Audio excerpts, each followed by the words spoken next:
ആരോഗ്യ കൂട്ടായ്മയുമായി ബന്ധപ്പെട്ടുകൊണ്ട് കേരളത്തിലുടനീളം തന്നെ നടത്തുന്ന വലിയ രീതിയിലുള്ള വർഗീയ വിദ്വേഷ പ്രചരണമുണ്ട്.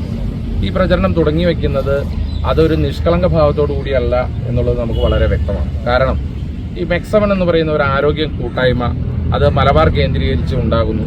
ആ മലബാറിൽ വലിയ രീതിയിലുള്ള ജനങ്ങൾ അതിനകത്തിട്ട് തടിച്ചുകൂടുന്നു. ഇത് കാണുമ്പോൾ CPM-ന്റെ കോഴിക്കോട് ജില്ലാ സെക്രട്ടറി ഇതിനൊരു വർഗീയ ചാപ്പ കുത്താൻ ശ്രമിക്കുകയാണ്. എന്തിനാണ് ഈ വർഗീയ ചാപ്പ കുത്താൻ ശ്രമിക്കുന്നത്? ഇന്നിപ്പോൾ ഞാൻ രാവിലെ ഇവിടെ ഈ ആരോഗ്യ കൂട്ടായ്മയിൽ പങ്കെടുക്കുമ്പോൾ ഇതിനകത്ത് ശബരിമലയ്ക്ക് പോകാൻ വേണ്ടി മാലയിട്ടവരുണ്ട്. ഇതിന്റെ മാഷ് തന്നെ ഒരു ഹൈന്ദവ മതവിശ്വാസിയാണ്. ക്രിസ്തീയ മതവിശ്വാസികളും ഇസ്ലാം മതവിശ്വാസികളും എല്ലാം ചേരുന്ന രാഷ്ട്രീയ വർണ്ണ വിവേചനമില്ലാതെ രാഷ്ട്രീയ വിവേചനമില്ലാതെയാണ് ഈ ആരോഗ്യ കൂട്ടായ്മ മുമ്പോട്ട് പോകുന്നത്. ഇതിനകത്ത് സ്ത്രീകളുണ്ട്, പുരുഷന്മാരുണ്ട്, കുട്ടികളുണ്ട്, യുവാക്കളുണ്ട്, എല്ലാവരുമുണ്ട്. ഈ ആരോഗ്യ കൂട്ടായ്മയ്ക്കെതിരെ ഒരു വർഗീയമായ ചേരിതിരിവ് സൃഷ്ടിക്കാൻ വേണ്ടി CPM ശ്രമിക്കുന്നത് എന്തിനു വേണ്ടിയിട്ടാണ് എന്നുള്ളത് നമ്മൾ ചിന്തിക്കണം. 21 ലക്ഷത്തോളം സന്തുഷ്ടരായ ഉപഭോക്താക്കളും 2 ലക്ഷത്തോളം തിമിര ശസ്ത്രക്രിയകളും പൂർത്തിയാക്കിയ മലബാറിലെ ഏക കണ്ണാശുപത്രി Al Salama high hospital, hospital road, Perinthalmanna. ഇതിന്റെ മുഖ്യമായ പ്രചരണത്തിന് നേതൃത്വം കൊടുക്കുന്നത് CPM-ന്റെ കോഴിക്കോട് ജില്ലാ സെക്രട്ടറി ശ്രീ P. മോഹനാണ്. അദ്ദേഹം എന്തിനാണ് തുടർച്ചയായി ഈ വർഗീയ പരാമർശങ്ങൾ നടത്തുന്നത്? അദ്ദേഹം വളരെ ക്ലിയറായി ഈ ഫോർവേഡ് കളിക്കുന്ന പ്ലെയറെ പോലെ അദ്ദേഹം കൃത്യമായി ബോൾ പാസ് ചെയ്ത് RSSന് കൊടുത്തതാണ് ഈ വിവാദം എന്ന് പറയുന്നത്. ഇപ്പോൾ ഈ വിഷയം ഇന്നലെ CPM ഈ വിവാദത്തിൽ നിന്ന് പിന്നിട്ട് പോയി എന്നാണ് അവർ അവകാശപ്പെടുന്നത്. പക്ഷേ ഈ ബോൾ കൃത്യമായി RSSന്റെ കോർട്ടിലേക്ക് ഇട്ടുകൊടുത്തിട്ടാണ് ശ്രീ P. മോഹനൻ ഉൾപ്പെടെയുള്ള ആളുകൾ ഈ വിവാദത്തിൽ നിന്ന് പിന്മാറുന്നത്. ഇത് ആദ്യത്തെ സംഭവമല്ല. കാരണം ഇത് TP ചന്ദ്രശേഖരൻ വധക്കേസ് കഴിഞ്ഞപ്പോൾ ഒരു ഇന്നോവ കാറിൽ മാഷ അള്ള സ്റ്റിക്കർ ഒട്ടിച്ച് കൈരളി TV അന്ന് നടത്തിയ പ്രചരണം ഇത് പോപ്പുലർ ഫ്രണ്ട് നടത്തിയ കൊലപാതകമാണ് എന്നുള്ളതാണ്. എന്തിനാണ് പിറകിലൊട്ടിച്ചത്? അത് കൃത്യമായി വർഗീയ ചേരിതിരിവ് ഈ നാട്ടിൽ ഉണ്ടാക്കാൻ വേണ്ടിയാണ്. അതിന് നേതൃത്വം കൊടുക്കുന്നത് ശ്രീ P. മോഹനൻ തന്നെയാണ്. കഴിഞ്ഞ പാർലമെന്റ് തെരഞ്ഞെടുപ്പിൽ വടകരയിൽ കാഫിർ സ്ക്രീൻഷോട്ടുമായി ബന്ധപ്പെട്ട ഒരു വിവാദമുണ്ടായി. ആ വിവാദത്തിന്റെ അന്വേഷണം ചെന്നെത്തിയത് CPM-ന്റെ DYFIയുടെ ബ്ലോക്ക് പ്രസിഡന്റ് അടുത്താണ്. കാഫിർ സ്ക്രീൻഷോട്ടിന്റെ പേരിൽ അറസ്റ്റ് ചെയ്യപ്പെട്ട യൂത്ത് ലീഗ് നേതാവ് കാസിം അത് ഉണ്ടാക്കിയിട്ടില്ല എന്നുള്ളത് കോടതിയിൽ പോലീസ് കൊടുത്ത റിപ്പോർട്ടിൽ നിന്ന് വ്യക്തമാണ്. അപ്പോൾ ആ കാഫിർ സ്ക്രീൻഷോട്ട് ഉണ്ടാക്കിയത് ആരാണ്? അത് ഉണ്ടാക്കിയവരെ അന്വേഷിച്ചു തന്നാൽ കോഴിക്കോട് ജില്ലാ സെക്രട്ടറി P. മോഹനന്റെ വീടിന്റെ കട്ടിലിന്റെ താഴെ അന്വേഷിച്ചെത്തേണ്ടി വരുമെന്നുള്ളത് ഉറപ്പാണ്. ഇത് മൂന്നാമത്തെ വിവാദമാണ്. ഈ മെക്സവൺ ആരോഗ്യ കൂട്ടായ്മയ്ക്കെതിരെ ആദ്യമായി ഒരു വർഗീയ ചാപ്പ കുത്തുന്നത് ഇതേ P. മോഹനനാണ്. എന്ന് പറഞ്ഞാൽ ഈ P. മോഹനനാണ് മലബാറിൽ മുസ്ലിം ഹിന്ദു വർഗീയത ഉണ്ടാക്കാൻ വേണ്ടി ശ്രമിക്കുന്ന ഒരു വ്യക്തിയായി P. മോഹനൻ അധപ്പതിച്ചു. അതിന് CPM കുടപിടിക്കുന്നു എന്നുള്ളതാണ്. ഈ P. മോഹനൻ സത്യത്തിൽ കേരളത്തിലെ മോഹൻ ഭാഗവത് ആണോ എന്നാണ് യൂത്ത് കോൺഗ്രസിന് ചോദിക്കാനുള്ളത്. കാരണം മോഹൻ ഭാഗവത് ഇന്ത്യയിൽ പറയുന്ന അതേ വർഗീയതയാണ് P. മോഹനൻ കേരളത്തിൽ പറയുന്നത് എന്നുള്ളത് കൊണ്ട് പേരുകൾ സമാനമാണ്, സ്വഭാവവും സമാനമാണ്. ഈ CPM ഇവിടെ നടത്തുന്ന വർഗീയ പ്രചരണവും സമാനമാണ്. അതുകൊണ്ട് തന്നെ ഈ വർഗീയ പ്രചരണത്തിന് എതിരെ കൂടിയാണ് ഞങ്ങൾ ഇന്ന് നിലപാടെടുക്കുന്നത്. അതിന്റെ അടിസ്ഥാനത്തിലാണ് യൂത്ത് കോൺഗ്രസ് ഇതിന് പിന്തുണ പ്രഖ്യാപിക്കുന്നത്. അതിന്റെ അടിസ്ഥാനത്തിൽ നാളെ മുതൽ കോൺഗ്രസ് ഇതിന് പിന്തുണ പ്രഖ്യാപിക്കുന്നുണ്ട്. കോൺഗ്രസിന്റെ മലബാറിലെ MLA ശ്രീ AP അനിൽകുമാർ നാളെ പങ്കെടുക്കുന്നുണ്ട്.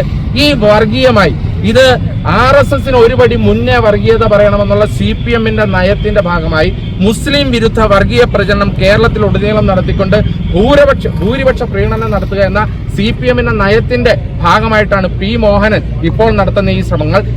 ഒരു കൂട്ടായ്മയെ പറ്റി അറിയാനുള്ള സാഹചര്യം ഉണ്ടായിരുന്നു. അപ്പോ അവിടെ ഇതൊരു ആരോഗ്യ പരിപാലന കൂട്ടായ്മയാണ്. തീർച്ചയായിട്ടും നമ്മൾ ജിമ്മിലും അതുപോലെ തന്നെ യോഗ ഇതുപോലുള്ള ആരോഗ്യ പരിപാലന ഇതൊക്കെ ചെയ്യുമ്പോൾ അതിൻ്റെ ഒരു ബേസിക് എക്സസൈസ് ആണ് ഇവിടെ ചെയ്യുന്നത്.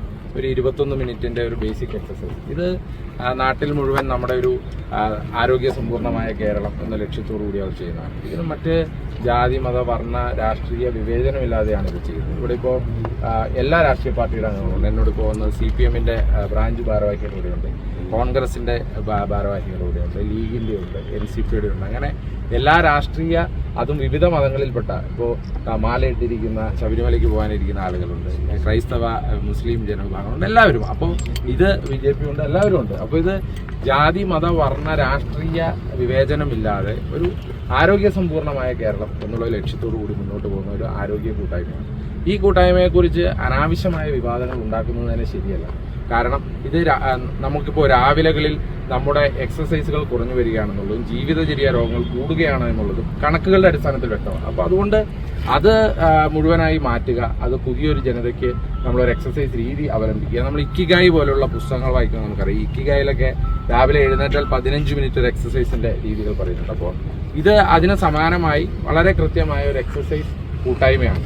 ആ കൂട്ടായ്മയ്ക്കെതിരെ എത്ര ദുരാരോപണങ്ങൾ മെനയാൻ ശ്രമിച്ചാലും അതൊക്കെ ഇവിടെ തുടച്ചു മാറ്റപ്പെടും. അതിന്റെ ഉദ്ദേശ ലക്ഷ്യങ്ങൾ എന്താണ് എന്നുള്ളത് വീണ്ടും നമ്മൾ ചിന്തിക്കേണ്ടതുണ്ട്.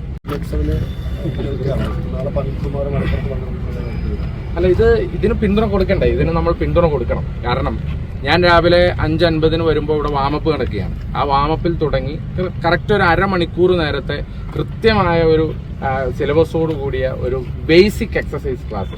ഇത് ജിമ്മിലൊക്കെ പോയിരുന്നവർക്കറിയാം. ജിമ്മിൽ ഏറ്റവും വാമപ്പിന് വേണ്ടി നമ്മൾ ആദ്യത്തെ 20 മിനിറ്റ് വിനിയോഗിക്കുന്ന ബേസിക് എക്സസൈസ് ആണ് ഇവിടെ ചെയ്യുന്നത്. യോഗയിലെ നമ്മുടെ എയറോബിക് എക്സസൈസുകളുണ്ട്, ആ എക്സസൈസ് ആണ് ഇവിടെ ചെയ്യുന്നത്. അപ്പോൾ ഇത് രണ്ടും കൂടെ കൂടി ഒരു 21 മിനിറ്റിന്റെ ഒരു ക്ലാസ്സാണ്. ഇത് വളരെ മികച്ച രീതിയിലുള്ളതാണ്. ഇത് കോൺഗ്രസ് തീർച്ചയായിട്ടും പിന്തുണയ്ക്കും. യൂത്ത് കോൺഗ്രസ് പിന്തുണയ്ക്കുന്നതിന്റെ ഭാഗമാണ് ഞാനിവിടെ എത്തിയത്. നാളെ ശ്രീ AP അനിൽകുമാർ പങ്കെടുക്കുന്നുണ്ട്. ഇത് കേരളത്തിലുടനീളം ഇത് ഒരു ജീവിതചര്യയുടെ ഭാഗമായി മാറ്റണം എന്നുള്ളതാണ് ഞങ്ങൾ ആഗ്രഹിക്കുന്നത്. അപ്പോൾ ഇതിനെ മറ്റെന്തെങ്കിലും ദുരാരോപണങ്ങൾ, ഏതെങ്കിലും മതത്തിന്റെ ചാപ്പ കുത്താനൊക്കെ ശ്രമിച്ചാൽ അതിനെ തോൽപ്പിക്കുക എന്നുള്ള ലക്ഷ്യവും ഞങ്ങളുടെ മുമ്പിലുണ്ട്. അതുകൊണ്ട് തന്നെയാണ് ഇങ്ങനെ ഒരു സംരംഭം. തീർച്ചയായിട്ടും ഇവിടെ വളരെ മികച്ച ഒരു എനർജി ലഭിക്കുന്നുണ്ട്. ആ എനർജി നമ്മുടെ ഇന്നത്തെ ദിവസം മുഴുവൻ നീണ്ടുവെക്കാൻ പാകത്തിനുള്ള ഒരു എനർജിയാണ് ഇത്. തീർച്ചയായിട്ടും ഇത് എല്ലാവർക്കും, നിങ്ങൾക്കും ഒക്കെ ചെയ്യാൻ പറ്റുന്നതാണ്. നിങ്ങളൊക്കെ വളരെ ടയേർഡായി 24 മണിക്കൂറും ജോലി എടുക്കുന്നവരാണ്. അപ്പൊ നിങ്ങളൊക്കെ രാവിലെ ഇതൊന്ന് ചെയ്തിട്ട് ഇറങ്ങിയാൽ നിങ്ങൾക്ക് ആ ദിവസം മുഴുവൻ റിപ്പോർട്ട് ചെയ്യാനുള്ള ഒരു എനർജി ഇതിൽ നിന്ന് ലഭിക്കുമെന്നാണ് എനിക്ക് തോന്നുന്നത്. അതുകൊണ്ട് നിങ്ങളും ഇത് ജീവിതത്തിന്റെ ഭാഗമാക്കണമെന്നാണ് പറയാം. വിവാദത്തോടുകൂടി കൂടുതൽ ആളുകളിലേക്ക് എത്തുന്ന അവസ്ഥയിലേക്ക് മാറി. അല്ല, തീർച്ചയായിട്ടും വിവാദമായപ്പോഴാണല്ലോ ഞാനിത് അറിഞ്ഞത്. അപ്പൊ വിവാദം ഉണ്ടാക്കിയവരോട് നമുക്ക് നന്ദിയേ പറയാനുള്ളൂ. കാരണം ഇത് വിവാദമായപ്പോഴാണ് ഞാൻ ഈ കൂട്ടായ്മയെ കുറിച്ച് പറയുന്നത്. ഞാൻ ഈ കൂട്ടായ്മയെ കുറിച്ച് അറിയുമ്പോൾ ഞാൻ കോഴിക്കോടുള്ളപ്പോൾ അത് എനിക്ക് നിർബന്ധമായി ഇത് പങ്കെടുക്കണം എന്നെനിക്ക് തോന്നി. അപ്പോൾ അതുകൊണ്ടാണ് ഞാൻ പങ്കെടുക്കാൻ വന്നത്. ആ പങ്കെടുക്കാൻ വന്നപ്പോഴാണ് ഇതിന്റെ ഈ എക്സസൈസിന്റെ ഒരു സൗന്ദര്യം മനസ്സിലാക്കുന്നത്. ഇതില് വനിതകളാണ് കൂടുതലായി കടന്നു വരുന്നത്. കാരണം അവർക്ക് ഇപ്പൊ നമുക്കറിയാം, നമ്മളൊരു ലേഡീസ് ജിമ്മിൽ എത്രയോ വനിതകൾ പോകുന്നുണ്ട്. അപ്പൊ അങ്ങനെ ഇതൊരു വളരെ 20-21 മിനിറ്റ് പെട്ടെന്ന് രാവിലെ അവർ എഴുന്നേൽക്കുമ്പോൾ ഒരു 21-25 മിനിറ്റിന്റെ ഒരു എക്സസൈസ് നടത്തി അവർക്ക് വീട്ടിൽ പോയി ബാക്കി കാര്യങ്ങൾ ചെയ്യാൻ പറ്റുന്ന രീതിയിലുള്ള ഒരു സിലബസ് ആണ്. അതുകൊണ്ട് ഇത് വിവാദമായത് നന്നായി എന്നാണ് എനിക്ക് തോന്നുന്നത്. അപ്പൊ ആ വിവാദമായതുകൊണ്ട് കൂടുതൽ ജനങ്ങളിലേക്ക് ഇത് എത്താൻ സഹായകരമായി എന്നാണ് തോന്നുന്നത്.